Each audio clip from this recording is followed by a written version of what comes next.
굉장히 큰 폭의 하락입니다.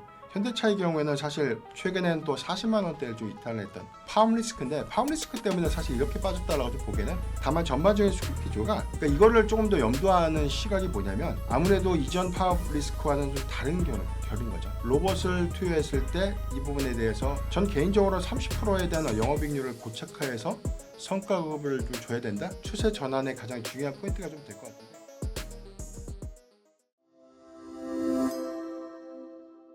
예민수의 경제 토크 변영인 대표와 함께 현대차 얘기하겠습니다. 사실 현대차가 이제 로봇 모멘텀으로 성장성으로 네. 큰 폭으로 올랐었습니까? 그 젠스랑이 왔을 때 그죠? 이후에 흘러내리기 시작해서 이제 엄청 많이 빠졌어요 현대차도 그죠? 그리고 오늘 이제 실적 발표했습니다. 실적 상황은 어땠는지 주가 흐름 체크해 주십시오. 네.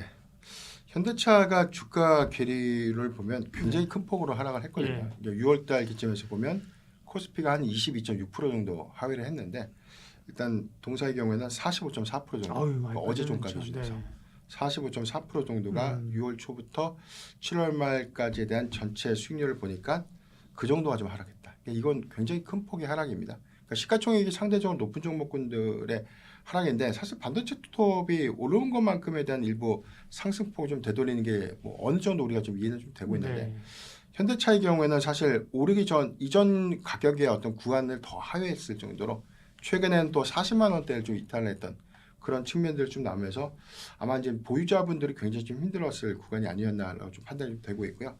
다만 이제 주가 조정의 가장 큰 이유를 좀 복기를 해보면 이러한 리스크가 좀 가장 컸던 것 같아요. 그러니까 성장주의 밸류 부담들이 로봇주의 수급을 오히려 좀 낙폭을 좀 키우는 요인이었는데 그게 3월 달에도 로보틱스 관련 종목들이 수익 변동폭에서는 많게는 한 중소형주 유지에 한 70% 정도 조정을 좀 받았었고 적게는 30% 정도 조정을 좀 받았는데 아무래도 6월달, 7월달 양산됐던 부분들도 이러한 리스크가 상대적으로 로보틱스 관련된 종목군들의 낙폭을 좀 키우는 계기가 좀 되지 않았나라고 좀 보고 있고 두 번째는 파업 리스크인데 파업 리스크 때문에 사실 이렇게 빠졌다라고 좀 보기에는 무리가 있죠. 다만 전반적인 수급 기조가 보스턴 다이내믹스의 일단 뭐 풋옵션 행사를 좀 기점으로 보면 일단 빅테크 기업들에 대한 투자 유치를 좀 가속화시킬 수 있지 않을까라는 기대가 내지는 보스턴 다이내믹스의 이제 IPO라든가 전반적인 밸류를 추정할 수 있는 어떤 메시지 정도를 좀 기대를 했는데 그 부분이 좀 없다 보니까 오히려 좀 파업 리스크와 좀 맞물리면서 실망으로 좀 작용하지 않았나. 그리고 수급이 좀 반등이 좀 나올 시점에도 그 반등폭이 더 제한적이었어요. 그 이유도 역시나 뭐 해소되지 않는 파업 리스크 장기 우려감들이 오히려 반등을 줄 때도 적은 반등의 폭의 수급을 유입시켰고 오히려 빠질 땐 더 빠지게 된 계기가 좀 되고 있지 않나라고 보고 있습니다. 네. 대외 변수야 뭐 같이 맞는 건데 파업은 사실은 뭐 자동차나 이런 제조업, 과거 뭐 조선 이런 쪽의 파업은 사실 경험치들을 가지고 있어서요, 그죠? 네. 그 회사도 그렇고 노측도 노사나 시장이나 다 가지고 있습니다. 삼성전자나 뭐 삼성바이오로직스나 이런 회사의 그 리스크하고 좀 다르게 좀 받아들일 수 있는 거고. 지난번에 그 대전인가에 부품사 화재 났던 게 좀 영향을 좀 있었던 것도 같고, 그런 가운데 실적 발표했는데 사실 현대차를 지금 실적을 그렇게 보고 있는 건 아니. 실적이 좋아서 올라가고 실적 빠지고 떨어지고 그건 아니잖아요, 그죠? 근데 실적은 어떻게 나왔습니까? 오늘 실적 발표된 게 지금 영업이익 추정치가 3조 한 200억 정도가 컨센이었습니다. 평균 컨센. 지금 확정된 실적이 2조 8천억 정도였는데 일단 시장이 좀 낮아졌던 기대치가 일단 컨센 대비해서 한 10% 정도 빠지지 않을까라고 했는데 지금 실질적으로 이 컨센 대비해서에 대한 이 하회는 한 6% 정도니까 예상보다 실적은 그래도 좀 견조했다라고 좀 보는 게 전 명확할 것 같습니다. 이렇게 뭐 말씀하셨던 것처럼 이 부품사 화재 이슈도 있었고요. 현대모비스 인도 공장에 대한 화재 이슈가 또 3분기의 전반적인 어떤 이 부품 수급에 관련된 노이즈 내지는 해외 시장에 대한 인도량 지연으로 좀 이어졌던 측면들도 영향이 좀 있었고요. 두 번째는 일회성 비용에 대한 인식 부분들도 있었는데 사실 뭐 관세에 관련된 영향들 때문이라도 어느 정도에 대한 이 컨센 수치가 좀 낮아진 건 맞는데 제가 생각했을 때는 그래도 환율의 어떤 상승 효과가 예상보다는 그래도 조금 더 이익 추정치를 좀 올리지 않았나라고 보고 있고 다만 지금 말씀하셨던 것처럼 뭐 실적에 대한 영향들 때문에 주가가 뭐 오른다 내린다 이렇게 좀 보기 어려울 것 같고요. 시장이 좀 바라보는 거는 아마 실적 발표 이후에 이제 앞으로 이제 보여줄 수 있는 메시지가 좀 중요할 텐데 사실 로봇 사업에 대한 기대가 너무 크다 보니까 그것 때문에 주가가 좀 올랐었고 이 부분에 대한 연속성들이 더 이어지지 않다 보니까 시장이 더 기대를 많이 하는 것 같아요. 그러네요. 다만 우리가 최근에 이 로봇주들 반등이 좀 나왔을 때 현대차 그룹주 특히나 뭐 현대차의 반등폭은 좀 미미했는데 그건 앞서 말씀드렸던 것처럼 파업 리스크가 있다 보니까 예. 다른 로봇주가 그만큼의 큰 폭의 반등이 나왔을 때 현대차의 반등폭은 좀 제한적이지 않았나. 그리고 로봇 뭐 하루 이틀 올랐던 것은 사실 로봇에 대한 성장성 글로벌이 아니라 뭐 삼성전자가 그죠? 그 그렇죠. 로봇 관련된 부분을 사업부 격상시키면서 그것 때문에 올랐던 거니까 이 로봇 전체를 끌어올린 거는 이제 아니었고요. 자, 그러면 이제 앞으로 현대차를 실적 발표가 사실 이제 끝나고 이제부터 현대차를 주목해야 됩니다. 그죠? 실적은 어차피 좋게 나오기는 기대는 안 했고 나쁘게 나와도 많이 안 떨어지잖아요. 네. 그럼 이제부터 시장은 뭘 볼 것인가? 현대차를 어떻게 바라볼 것인가? 네.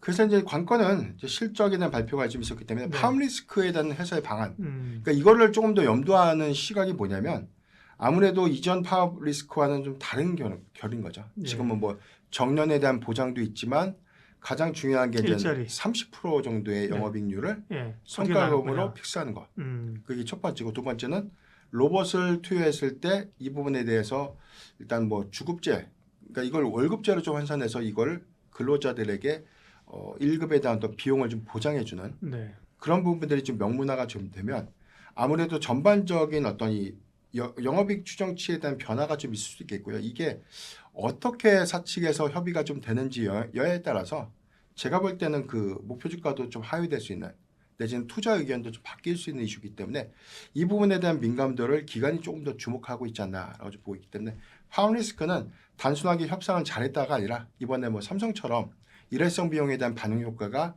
이익 추정치를 더 낮추는 계기가 좀 됐던 것처럼 현대차도 그럴 가능성을 좀 배제할 수 없다라고 좀 보고 있고요. 네. 이 부분을 좀 논의를 하면은 뭐 로봇 사업에 대한 어떤 기대감들을 좀 봐야 될 것 같은데 타임라인을 좀 보면 8월 달에 이제 로봇 훈련 센터 알맥이 이제 운영을 합니다. 이거는 미국이요? 네.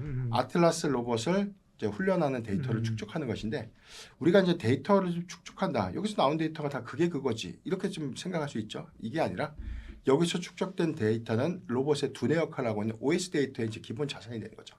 우리가 데이터 센터에 많은 돈을 투자해서 하는 게 그만큼에 대한 데이터를 축적해서 이 부분에 대한 성능을 고도해서 추론 영역이든 훈련 영역이든 전반적인 어떤 이 두뇌의 어떤 확장성을 좀 만들어가는 건 아니겠습니까? 이제 그러다 보니까 로봇의 OS 데이터는 향후에는 가장 큰 핵심 자산이 좀 될 수 있다는 관점에서 오히려 뭐 스케일 AI 같은 기업도 메타와 좀 협업을 통해서 뭐 지분 투자를 좀 받고 있는 이슈이기 때문에 종국적으로는 이 알맥의 경우에도 뭐 엔비디아 또는 뭐 구글과의 협업 가능성은 저는 굉장히 좀 높은 그런 부분을 좀 주목해봐야 될 것 같은데 단순하게 로봇의 훈련 데이터가 실증 기술이라는 뭐 이런 부분들이 아니라 실질적으로 이 공정에 투여할 수 있는 데이터에 대한 경우의 값을 계속해서 좀 구하고 이게 완벽하게 뭐 주 공정과 보조 공정에서에 대한 역할을 좀 할 수 있는 그런 데이터를 축적하고 그리고 훈련하는 그런 부분들이거든요. 이거는 2028년도, 2029년도에 대규모 이 휴머노이드 로봇에 대한 양산 체계 그리고 일정과 관점에서 좀 보면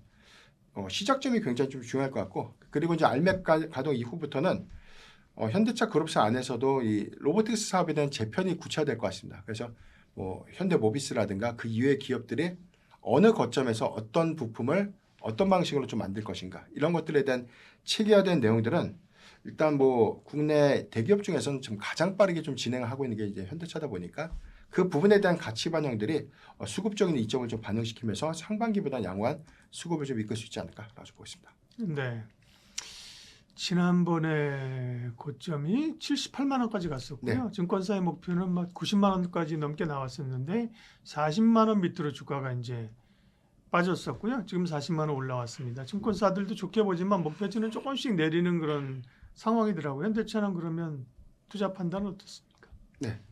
일단 뭐 이번 실적 발표를 했기 때문에 컨퍼런스 콜에서에 대한 내용들이 좀 중요할 것 같습니다. 일단 여기서 로봇 사업에 대한 내용들을 어떻게 좀 제시를 좀 해줄 것인가가 이제 주가의 추세 전환의 가장 중요한 포인트가 좀 될 것 같은데 선제적으로 이제 파업 리스크에 대한 변수 요인들의 해소가 좀 필요할 것 같아요. 이 부분은 아무래도 최근에 목표 주가를 좀 낮춘 이유가 로보틱스에 대한 사업 가치가 반영된 측면도 있지만 두 번째는 지금 주가가 훼손된 영향이 있었죠. 근데 훼손된 가장 큰 사유가 노조의 파업 리스크도 한 가지 원인이라는 것입니다. 이제 그 부분은 앞서 말씀드렸던 것처럼 회사 측이 어떤 부분에서에 대한 협상을 완료하느냐 그 여하에 따라서 이익의 추정치라든가 회사의 증익 관점이 좀 바뀌게 될 수 있는 계기가 좀 될 수 있는 부분이기 때문에 전 개인적으로 30%에 대한 영업이익률을 고착화해서 성과급을 좀 줘야 된다. 이 부분까지에 대한 양보는 좀 쉽지 않을 것이다. 다만 이제 그 이외의 것들은 충분히 좀 협의 가능성도 좀 있지만 이익률에 대한 변화 부분들이 뭐 메모리 사이클처럼 막대한 이익을 좀 수반한 것은 아니기 때문에 이 관점은 변수 요인으로서 우리가 좀 주목해봐야 되지 않을까 좀 보겠습니다. 그래서요. 어쨌든 많이 빠졌는데 관심 있으신 분들은 모아서 가도 되는 구간입니까? 그러면? 그렇죠. 네. 가격적인 측면을 보면 뭐 네. 40만 원대 초반이지만 뭐 지금 충분히 접근은 네. 좀 가능하다. 다만 저는 매수를 하는데 파업 리스크에 대한 내용을 염두를 확인하고. 해서 많은 비중이 아니라 이로 인해서 주가가 큰 폭은 아니지만 그래도 빠질 때마다 저는 분할 매수 관점에서 접근이 유효하다고 보고 있고요. 전체적으로 뭐 분기 배당에 대한 효과도 좀 좋고 그다음에 이익률이 뭐 큰 폭에서에 대한 감소도 아니고 큰 폭의 증가세는 아니지만 로보틱스에 대한 사업 가치 부분들은 현재 주가에는 전혀 반영되지 않았다. 그래서 저는 잠재적인 요소에서는 로보틱스 사업에 대한 가치가 정상화되는 구간까지에 대한 밸류 평가는 우리가 좀 주목해봐야 되지 않을까 네. 판단하고 있습니다.